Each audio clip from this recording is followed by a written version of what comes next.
Booster? Hey, bro. Gah! Bats! Booster! Together! Wow, well, this is great. This is just awesome. You never said you and Booster were friends. It never came up. A consummate professional like you, friends with a dilettante like Booster? You're both my friends, okay? You're more of a work friend, and Booster is more of a fun friend. What's more fun than fighting crime? Hello everyone, thanks so much for joining me here today as we get to talk about one of my favorite subjects, comic books. My name is Jose. I love comic books, I love talking about them, and I love sharing them with you. Feel free to follow me on social media if you would like. Links are in the description below. I've also posted a link to the DC fan site that'll have plot synopsis and character bios for this issue. We are continuing our run of Justice League International. And we're looking at issue number 15 from 1988. This issue is very, very humorous. It's Justice League International. I have a playlist. I've been covering it since issue number 1. This particular issue, I think, could have been written by Peter David, because this issue has so much humor in it. It just seems like it would be a Peter David. By the way, Peter David, rest in peace. So Keith Giffen does the plotting, DeMatteis does the scripting, Steve Leialoha will do the art, and Al Gordon is his inker. Sorry, Steve Leialoha will do the pencils.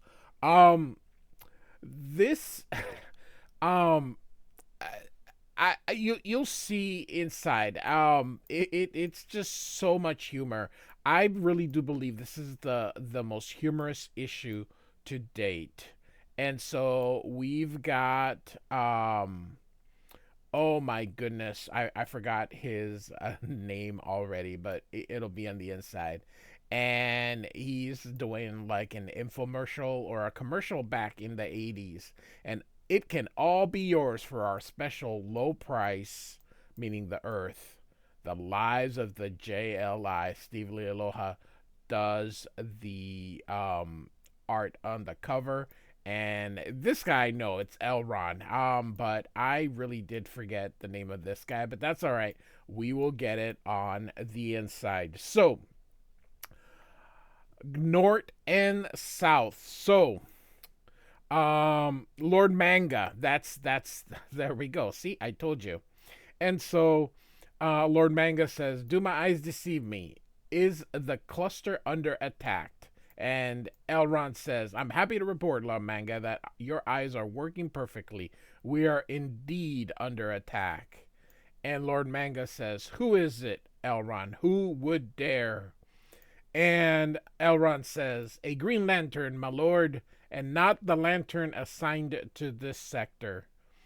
And Manga says, "Obviously a rogue." And Elron says, "Or an idiot." And so, of course, excuse me, we're going to see Gnort in a minute here. "I wouldn't worry about it, my lord."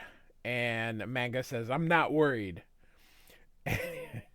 Elron says, "Now don't try to hide it from me, my lord. I know you're a mass of anxieties." And he says, "I am not worried. Perhaps some warm milk." Again, the humor just starts off the charts immediately. And so he says, "Possible consequences of this attack." And Elron replies, "Negligible. We have a very high profit projections on this operation.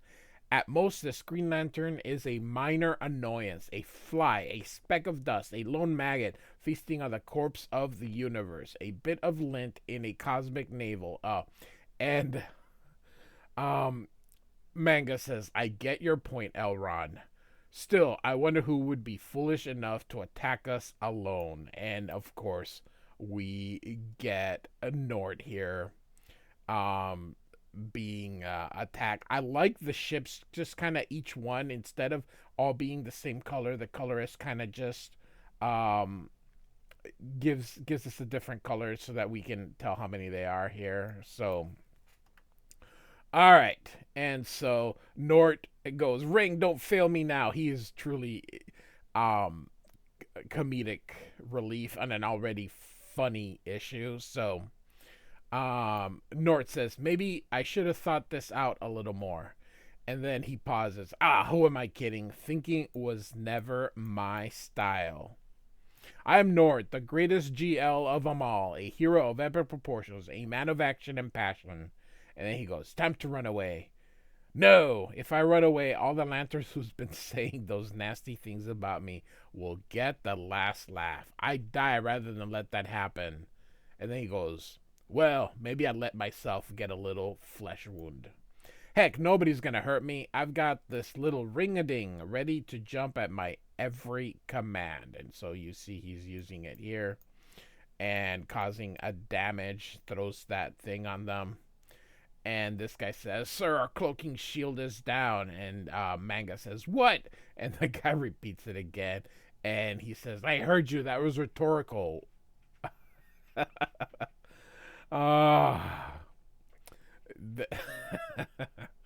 was a rhetorical what, you idiot. Anyway. Oh my god, this thing, like I said, this issue is so funny. And so the thing here goes, oh well, anyway, our main power unit's been destroyed by the GL. And then he says what again? Forget I said that. Oh my goodness gracious.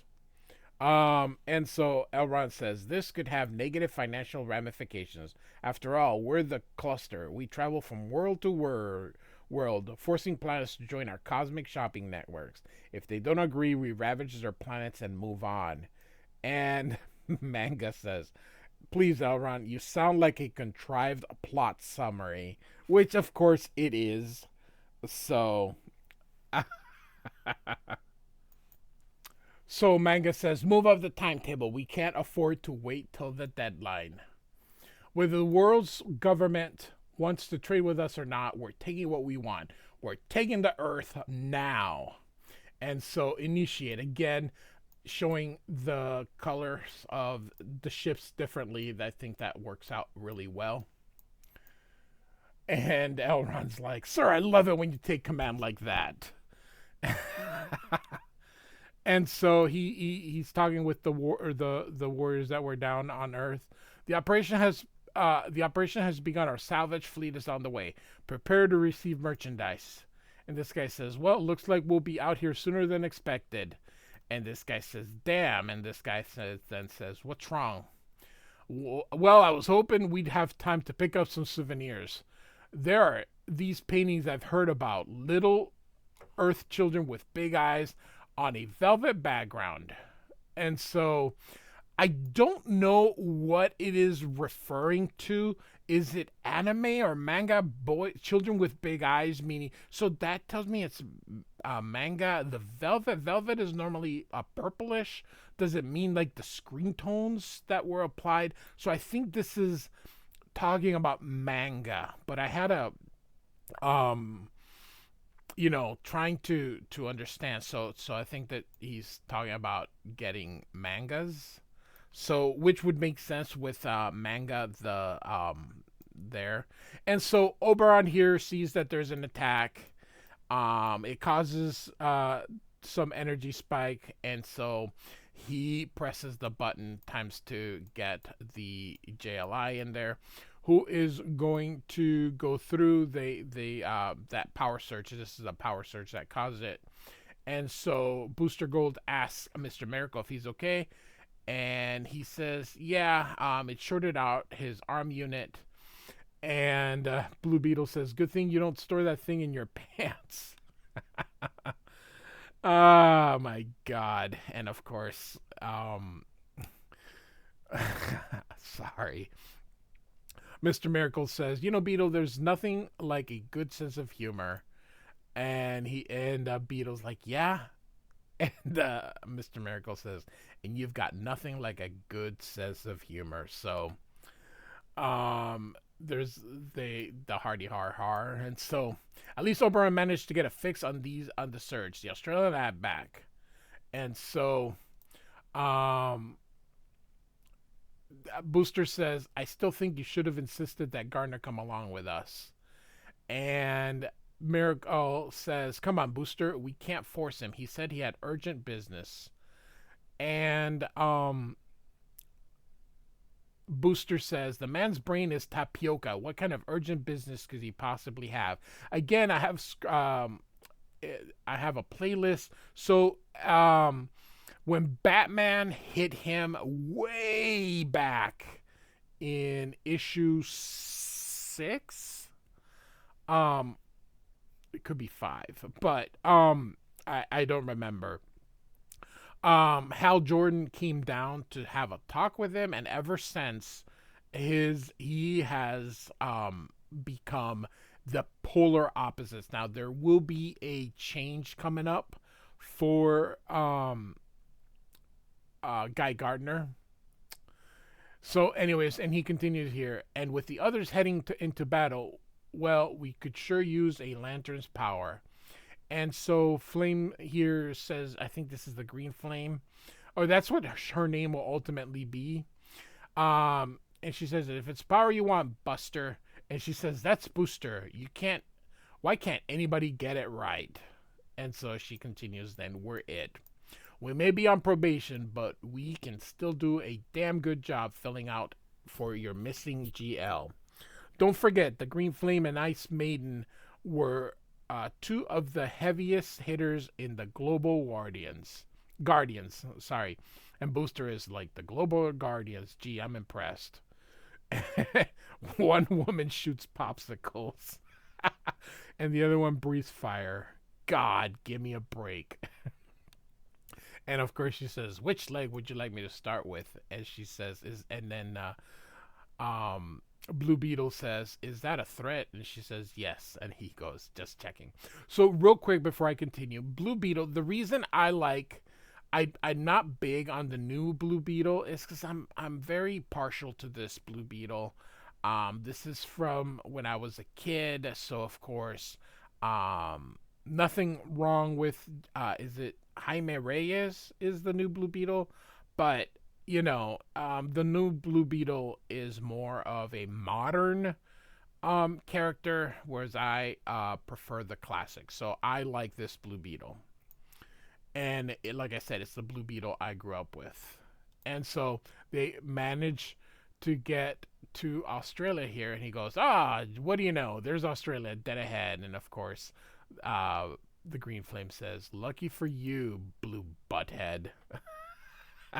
I don't know. It's corny, but I don't know. I can't help but laughing. And so, and I'm very glad that this comic book just went all in on the humor. Real quick, I love the screen tones being applied here. Pretty cool here. And so, I wonder how the others are doing.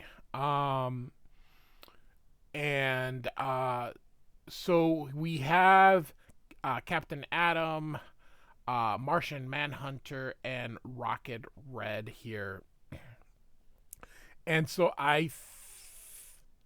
who is this? I'm sure we'll find out. Scott's an able leader, Captain Atom. I'm sure he's got things well in hand. And so, Captain Atom said this, and then Martian Manhunter says this, and so Captain Atom repeats, it's not Mr. Miracle I'm worried about, John. It's Blue Beetle and Booster Gold. When those two get together, they get a little too juvenile for my taste. So, nice vertical panel here. And Rocket says, perhaps we should worry less about our partners and more about this cluster. And Martian Manhunter says, agreed, Rocket Red. We've a formidable task ahead of us. And Captain Atom says, in other words, this is a suicide mission. And Martian says, all we have to do is prevent the fleet from reaching Earth, which Captain Adam says, all we have to do, for crying out loud, there's only 3 of us. And Martian says, 3 of the most powerful beings on Earth, Captain. Don't sell yourself. Don't sell any of us short. Now, real quick, Captain Adam is the original character. So, if you remember the series Watchmen by Alan Moore and Dave Gibbons, fantastic read. The characters were based on Blue Beetle, Martian Manhunter. Captain Adam. And Captain Adam is Dr. Manhattan. And so Captain Adam literally could be the most powerful being ever. So, and I know that during this time he was just a C-list character that they tried to build up a bit, but I think now knowing what Dr. Manhattan can do, it does make Captain Adam a bit more, I don't know, a bit more cool, like the capabilities that they could actually do. And so, I think this is just a dude. I think he's just a pilot. Mr. Manhunter, sir. He says, here they come. And Rocket says, you sound a little excited, Colonel. And he says, well, come on, superheroes, alien invasions, it's a little crazy, don't you think? And Martian Manhunter says, no. Oh, well, anyway, they'll be in visual range in 10 minutes. And he says, that's our cue, let's move. And Captain Adam says, and what if I said I wasn't going, that this is a stupid idea, that General Custer had better chance of survival? And Manhunter says, you're a brave man, Captain, and a valued member of this team. That's why I don't think you would say those things.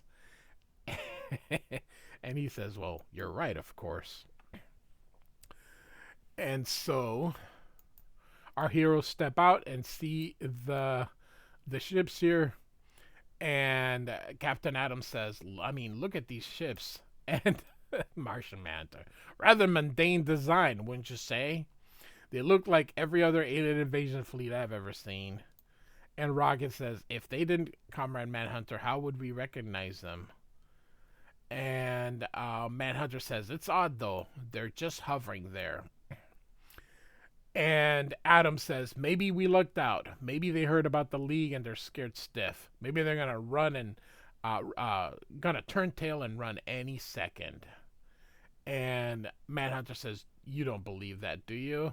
And Adam says, well, no, but I'm sure it made me feel better for a minute. And so here they come, and we're going to start the fight. And Adam says, I just remembered that if I use my powers, I ruptured my suit. And if I ruptured my suit, then Manhunter finishes. You die. Wonderful. So we go to Australia here.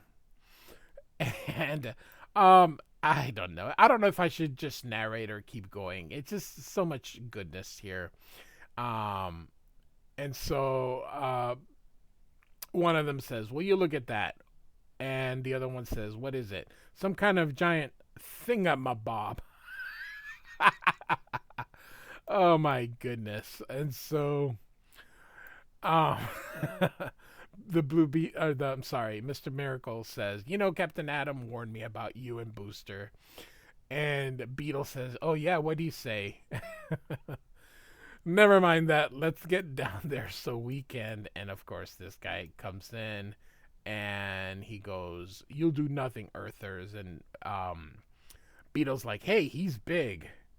And Miracle says, oh no, I hope he doesn't. And of course, breaks the window, and of course he says Star Labs is gonna kill us. So all right, so Green Flame says, I'll handle this. And Beetle's like, you? Oh, come on. And oh my god, not Captain Cold, my god, what is her name? Ice Maiden. She says, just watch me, Buster. And of course, Blue Beetle's like, no, Buster's the other guy. I'm Blue Butt And so they get him out of here. Miracle says, "Get the ship down there in one piece, Beetle. Booster and I will run interference." And Booster's like, "We will? How?" And of course he gets attacked. That's how. Beetle says, "Time to get serious, ladies. Sit down and strap yourselves in and hang on tight. You're in the Justice League now." Real quick, these Justice League characters that were here were the ones that were given to them. They didn't. They wanted. They wanted Superman off limits. John Byrne had just taken him over. They wanted Wonder Woman off limits. George Perez had just taken over, and they wanted Green Lantern Hal Jordan off limits because they were doing that storyline where he would eventually destroy Coast City, or that whole thing. So that was going on. They were redoing Green Lantern, so he was off limit. So the only character they could really pick was Batman. And so they had to pick a lot of characters that nobody cared about, and they still made this series work. So kudos to Keith Giffen and DeMatteis for this. So somebody says, "Nice shooting, Red," and Rocket Red says, "I have a wife and son back in the Soviet Union, Captain. I love them very much. I do not intend to see them harmed by these cosmic capitalists." And Martian Manhunter, who's breaking this one here, "I assure you, Dimitri, that no one on that planet below us will come to any harm as long as we have breath left in our bodies." So, and Adam says, "John, when you talk like that, I get goosebumps. I don't know if I buy any of it, but I get goosebumps." And so, all right. And so we get some thinking here, and he's like, so Adam thinks here, "We're going about this all wrong. We're plunging in with no strategy. That might work against a gang of supervillains, but not against an army. I'm a soldier, damn it. And if we're going to stop these guys, I'd better start thinking like one." And so, "Hey, John," and he goes, "I'm not interested in your goosebumps, Adam." And Captain Adams says, "No, I think I figured out a way to hold off these guys, at least till the powerhouses like Superman can get in on this." And Manhunter says, "Let's hear it." And so we now go into Manga's ship. He says, "Would you care for that warm milk now, my lord?" And Manga says, "No.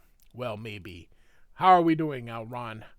"We're still in the black, even with the losses we have sustained." Nice vertical panel. "But how long can we keep this up?" says Manga. "Nothing to worry about, sir." And Manga replies, "I'm not worried." And Elrond says, "Our projections give us a 53% chance of victory within 12 minutes. Profits from the operation should offset our combat-related losses." And he says, "See, my lord, the Lantern has broken off his attack on the cluster. He's moving on, fighting on the fighters. A futile maneuver. This could save us a considerable amount of comparative damages. Good work, Elrond. Keep me posted." "Of course, sir." Sorry, of course. "And sir," and Manga says, "Yes, your milk." And he's like, "Send it to my quarters." Again, it is just... It's like Peter David wrote this thing. I'm telling you, the humor is so over the top that it really endears me to this era. I remember reading this as I was a freshman in high school during that time, and I don't know, teenage humor, I don't know. It was just perfect. I don't know. Maybe it's just me. Maybe I'm the only one that finds these things funny, but I just love them. So, all right. And so, see, we can use this debris to our advantage. we use it to batter the fighters, give them something to run from. And Manhunter says, this is your great plan. This is the machine like working for the military mind. And he's like, you have a better idea? And then he's like, well, let's grab some debris. And so off they go, and Gnort shows up. Don't worry, fellas, the ship's the only thing that's gonna be quacking up. Get it? Sitting ducks quacking up. And of course they see Gnort. And so you're looking, and Captain Adam is like, you're looking for a miracle, fella, and you're it. And Gnort's like, I am. And Martian Manhunter's like, he is. And so, oh my gosh. So I really do want to just narrate the rest, but we're going to miss so many jokes. And I don't know. I don't want to miss the jokes on this book. I just find them so funny. But I will probably just start narrating till the end here, because this video we're going on 25 minutes, but we really don't have that many pages left, and by now with difference will another 10 minutes go. So so here they're fighting this guy, and Beetle's like, I've got him. And Booster's like, so what are you gonna do with him? And Beetle's like, I don't know. And the warrior here is like, stop struggling and let me demolish you. And so the girls, oh my god, I'm so juvenile. Now I see Slick up the ground while I show Butthead and Buster what heroes are really made out of. And she says, my pleasure. So she knocks him down, ice him, basically make him slip here. And Mr. Miracle's like, these women are good, much better than I anticipated. Of course, what we really need is some muscle. Barda would be perfect. And so Big Barda is his wife. The more I think of it, the more I feel she'd be a worthy addition to the League. And so the guy falls here, and then it interrupts his thought. He goes, nope, I need to pay attention. And so he's going to go lead them into the ship so that they follow him. And so he realizes how big and fast he is. And so he continues to run, but he's sort of getting lost here. And here these guys are like, surrender. And Booster's like, and if we do, then he goes, I'll kill you. And if we don't, I'll kill you. So they have a big force field here, that Booster, and he's like, tough choice. And so his Booster Gold's force fields are keeping him up, and he says, I don't know how long it could take this pounding. Anybody have any great ideas? And so here that they are clearing up using that debris field to warn them. And they're like, thanks for the help. I could not have held out much longer. And then he grabs him here. You know, I don't know why everyone says you're incompetent. And he's like, who says I'm incompetent? And then, of course, the ships are pulling back. And Martian Manhunter says, I wonder why they're pulling back. They still outnumber us. We go back to, who says I'm incompetent? I'm telling you, I just can't help it. And so what it is here is, this has now become too expensive. And instead of being in the black, now they're in the red. And if you know anything about finances, red is bad, black is good. That's what it's called Black Friday. Black Friday is when stores start to make up the ground for some of their losses that they took in the year. So it was a way to get companies back in the black. So that's the reason it's called Black Friday. And so he says that this battle has swayed in their favor. The loss of her cloaking ability was greater factor than we'd believed. Our only hope was to put their populace at risk, thereby neutralizing the risk of so-called superhero involvement. This holding action by the Justice League has put us in a precarious position. And so he's like, well, I guess we gotta go. There's no point in doing this if we cannot get profits. And so once he finds out that they're in the red, he terminates the operation. He says, live to shop another day, and has a drink here. You see he's pouring it on, and he's drinking it here. And so they're leaving, and Captain Atom is like, maybe they're taking a lunch break. So our heroes are going to head to the shuttle, and he's ignored. That's a cute little car you got there. I sure hope it's a 4-seater. And Martian Manhunter's like, what do you mean, Nor? He goes, well, I'm coming with you. So they see that they're leaving as well. But guess who is inside with them? Mr. Miracle. And they notice that the ship is leaving, of course. And he's like, just my luck. If I'm late for dinner again, Barta's going to kill me. But then we do have the fun of making up. And so they have left Earth.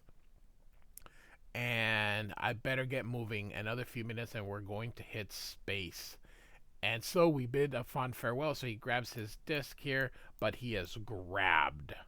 And the person says, don't worry, we're not going to kill you. It is our belief all things have values. In fact, I'll let you go if you can put me on one of those great paintings of little big kids with the big eyes. And then he's like, because he goes, I didn't think so. And of course, they know that Booster Gold is in there. So Big Barda goes, you lost him. The man I love more than life itself. The only human being in the universe who ever dared, I ever dared give my heart to, my breath, my hope, my life. I like Gnort sitting here. And you lost him? And the Manhunter says, let's just say we misplaced him. And she's like, grr. Now calm down, Barda. I said we're going after him. We've managed to procure a starship, and she goes, you're not going anywhere yet. And she has the most badass uniform ever. In my opinion, Big Barda and Mr. Miracle are the best Kirby creations for DC Comics. I love them. I actually think that his third world is the best thing he ever created. Yes, that includes Fantastic Four. That includes he was co-creator on that. These are the characters he created by himself. He ended up creating for Marvel, what are they called? Not the Inhumans. That was with Stan Lee. Oh my God, they made a movie with them. Anyway, whatever it was in the 70s. I really forgot what the heck. The Eternals. Yes, the Eternals. But the New Gods is the best. And out of the New Gods, and I know people love Orion and he's their favorite because he's like Wolverine-ish. Big Barda and Mr. Miracle are my favorite. And Big Barda's, there's something about Mr. Miracle's costume, the green and the red, that I love so much. And Big Barda's armor is so awesome.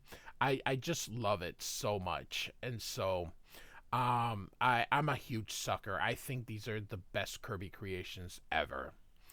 And Manhunter says, what's she planning? And Rocket says, perhaps a box lunch for us to take. And so she comes out dressed all badass, and they're like, now we're going. Sorry, a box lunch for us to take. Oh, and so, oh my goodness gracious. So now they're leaving here, and the Oberon says, well, they're off and flying. And Beetle says, I sure would have liked to have gone with them. And Fire says, someone's got to mind the store, butthead. And Beetle says, look, can we can the butthead stuff already? You two were great out there today. I was a jerk for doubting you, and I can't believe I'm saying this. And Ice says, we're glad you did, Beetle. And a Booster says, I sure hope Scott's okay. And Oberon says, if you knew what Scott's been through in his lifetime, you wouldn't be worried. And Booster's like, but you're worried, aren't you, Oberon? And he's like, yeah. And so this is the last page, by the way. And Flame says, if your Green Lantern had been there with us, maybe none of this would have happened. And Oberon's like, say, where is Guy? And we're going to see him in just a moment here. And Beetle is like, I don't know what's the story with him anyway. What in the world could have been more urgent than an alien invasion? And so we're in Gotham City. Batman catches this guy. And Batman's like, give it up, Rocco. You can't hide. And as he's running away. And Batman lands on him and says, better tell me what I want to know, Rocco. I'm getting angry. And Guy Gardner says, come on, Batman, please. And Batman's like, I'm losing my temper. How about it, Bats? Pretty please, says Guy. If I told you once, I've told you 100 times. Not while I'm working, Guy. But gee, the JLI really needs you. Without you, crime fighting is just no fun at all. So, Guy Gardner was with Batman this entire time. So, yeah, and basically, this is it till... by the way, I've already covered the next 2 issues. They're already on the playlist. I sort of did these out of order. I basically thought people would only care about the Kevin Maguire issues. So I sort of skipped over these, but I decided, hey, I'm not going to do that because I think these issues are just too funny. And so, all right, Justice League International number 15. I've already gone 37 minutes with these. Like and subscribe. I really do hope you really enjoyed this because I had a blast doing these. Thanks for listening. Goodbye.